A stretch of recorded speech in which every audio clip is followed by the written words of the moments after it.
शहर से बहुत दूर एक गांव था। उस गांव में एक बरगद का पेड़ था। उस पेड़ पर एक झूला लटका हुआ था, लेकिन कोई भी गांव वाला उस झूले पर बैठने की हिम्मत नहीं करता था। एक दिन घसीटा और उसकी पत्नी निर्मला सो रहे होते हैं। तभी उन्हें खिड़की से किसी के रोने की आवाज आती है। इस वजह से घसीटा की नींद खुल जाती है। अरे ये कौन है? हे भगवान, लगता है ये आवाज उसी बरगद के पेड़ की तरफ से आ रही है। अरे निर्मला, जल्दी उठो, देखो ना, आज फिर से वही रोने की आवाज आ रही है। हे भगवान, ये रोने की आवाज तो उसी झूले की तरफ से आ रही है। तुम डरो नहीं, मैं अभी देखता हूँ। फिर घसीटा खिड़की की तरफ जाता है तो उसकी आंखें फटी की फटी रह जाती हैं। उसे झूले पर एक औरत दिखाई देती है। उसने सफेद रंग की साड़ी पहनी होती है और रो रही होती है। अरे निर्मला, जल्दी यहाँ आओ, देखो झूले पर कोई बैठा हुआ है। फिर निर्मला भी जल्दी से खिड़की की ओर जाती है और उस औरत को देखने लगती है। अजी, ये वही चुड़ैल तो नहीं जिसने इस झूले पर अपना कब्जा कर रखा है? तुम्हारा दिमाग खराब तो नहीं हो गया? वो सिर्फ एक औरत है। अजी, भला रात के 2 बजे कौन पेड़ के नीचे झूला झूलता है? अब तुम रुको, मैं अभी बाहर जाकर देखता हूँ। अरे रुको रुको, तुम्हारा दिमाग खराब तो नहीं हो गया जो खुद मौत के मुंह में मरने के लिए जाना चाहते हो? मैं आपको कहीं नहीं जाने दूंगी। तभी वह चुड़ैल अचानक से गायब हो जाती है। ये सब देखकर वे दोनों डर जाते हैं। अरे मर गए रे, ये तो गायब हो गई। मैंने आपसे कहा था ना जी, ये कोई इस झूले में जरूर कोई गड़बड़ है, तभी कोई गांव वाला इसके आसपास जाने में भी डरता है। अजी, आज तक तो हमने इस झूले के बारे में सिर्फ अफवाहें ही सुनी थी। आज तो अपनी आंखों से देख लिया। मैं अब इस घर में और नहीं रहने वाली। फिर अगले दिन निर्मला का भाई अपनी पत्नी के साथ शहर से उसके घर आता है। अरे निर्मला बहन, तुम कहाँ हो? अरे भाई, तुम आज तुम्हें अपनी बहन की याद कैसे आ गई? बस ऐसे ही, बहुत दिन हो गए थे तो मैंने सोचा अपनी प्यारी बहन से मिल लूं आज। फिर वे लोग पूरा दिन हंसी मजाक करके बिता देते हैं। और फिर रात होने पर, बबलू भाई, तुम नीलू के साथ इस कमरे में सो जाओ, हम साथ वाले कमरे में सो जाते हैं। और हाँ, तुम्हें किसी चीज की जरूरत हो तो मुझे बता देना। फिर इतना बोलकर निर्मला अपने कमरे में सोने के लिए चली जाती है। फिर कुछ देर के बाद नीलू की नजर खिड़की के बाहर उस झूले पर पड़ती है। अजी, इधर आइए, वो देखिए, वो पेड़ के नीचे एक झूला लगा हुआ है। हमारे शहर में तो ऐसा कहीं देखने को नहीं मिलता। चलिए ना, मेरा बहुत मन है झूला झूलने का। चलिए ना। अरे रुको रुको, अभी तो रात हो गई है, सुबह होते ही झूल लेना, अभी सो जाओ। फिर इतना बोलकर बबलू सोने चला जाता है, लेकिन नीलू उसी झूले को देखती रहती है। अजी सुनिए ना, चलिए ना, मेरा बहुत मन है। लेकिन बबलू नीलू की बात को अनसुना कर देता है और सो जाता है। फिर नीलू सोचती है, अरे ये झूला तो एकदम घर के पीछे ही है, मैं खुद ही चली जाती हूँ।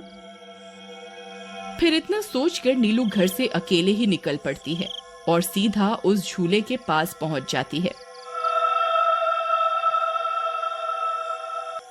अरे वाह, जैसा मैंने सोचा था ये तो बिल्कुल वैसा ही निकला। आज तो मजा ही आ गया। फिर नीलू उस झूले पर बैठ जाती है और झूला झूलने लगती है और गाना गाने लगती है। पंछी बनूं उड़ती फिरूं मस्त गगन में, आज मैं आजाद हूँ दुनिया के चमन में।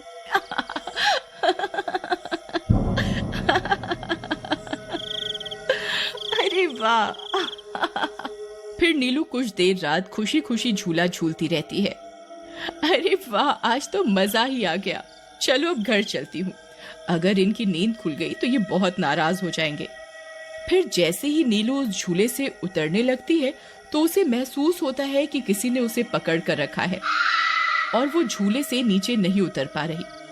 वो बहुत डर जाती है। अरे अरे ये क्या, कौन है जिसने मुझे पकड़ कर रखा है? वो इधर उधर देखती है लेकिन उसे कोई दिखाई नहीं देता। अरे मर गई रे, मैं इस झूले से क्यों नहीं उतर पा रही? बचाओ बचाओ, कोई है? अजी सुनते हो, मेरी मदद करो। तभी नीलू की आवाज सुनकर बबलू की नींद खुल जाती है। निर्मला और घसीटा भी उठ जाते हैं और भागते हुए बबलू के पास आते हैं। अरे बबलू, ये तो नीलू की आवाज थी ना, वो कहाँ है? तभी घसीटा की नजर उस झूले पर पड़ती है। उसे नीलू उस पेड़ के नीचे पड़ी हुई दिखाई देती है। हे भगवान, ये क्या अनर्थ हो गया? नीलू उस झूले के पास कैसे चली गई? फिर वे तीनों भागते हुए उस झूले के पास जाते हैं। उन्हें नीलू वहां बेहोश पड़ी हुई मिलती है। हे भगवान, ये तुम्हें क्या हो गया नीलू? नीलू, तुम्हें यहाँ नहीं आना चाहिए था। हे भगवान, अब क्या होगा? फिर वे सब लोग वापस अपने घर आ जाते हैं और सुबह होने पर नीलू को होश आता है। नीलू, तुम ठीक तो हो ना? आज के बाद कभी उस झूले के पास नहीं जाना। उस झूले पर किसी चुड़ैल का साया है। ठीक है दीदी, मैं आज के बाद उस झूले के पास कभी नहीं जाऊंगी। फिर रात होने पर सब सो रहे होते हैं। तभी नीलू की नींद खुल जाती है। उसकी आंखें लाल हो जाती हैं और उसके पैर उल्टे हो जाते हैं और वो घर से निकलकर झूले की तरफ चल देती है और झूला झूलने लगती है।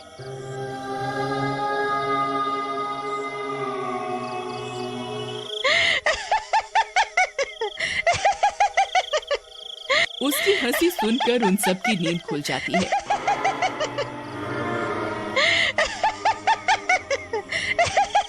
निर्मला और घसीटा भागते हुए बबलू के कमरे में आते हैं और नीलू को वहां ना पाकर परेशान हो जाते हैं।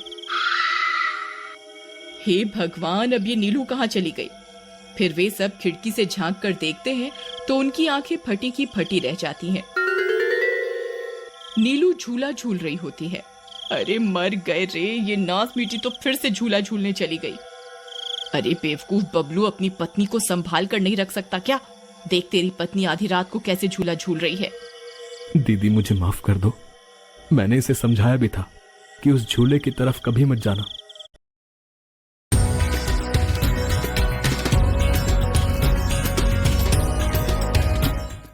अरे जल्दी चलो, हमें अभी नीलू के पास जाना होगा, कहीं कोई अनर्थ ना हो जाए।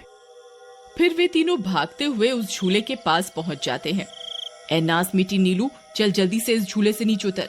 तुझे कल भी समझाया था ना इस झूले की तरफ नहीं जाना। एक बार में समझ नहीं आता क्या?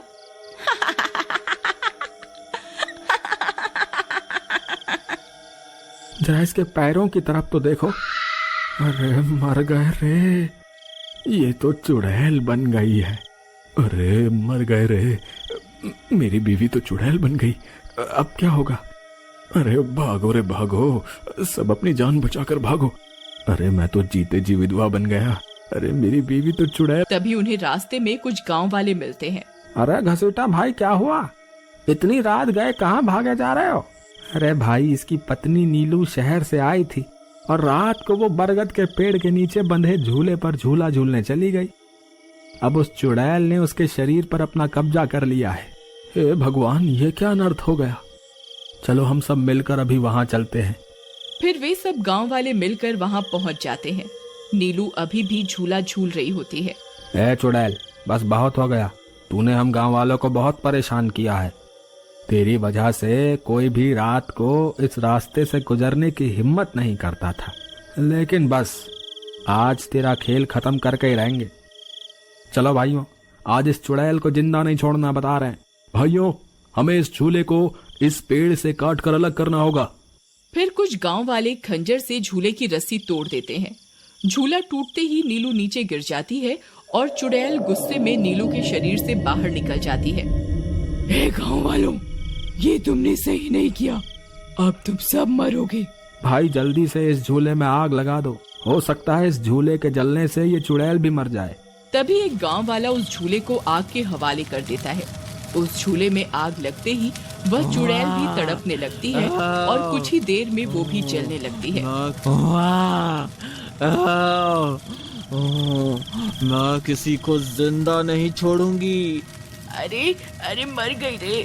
गांव वालों, मैं तुम्हें जिंदा नहीं छोड़ूंगी।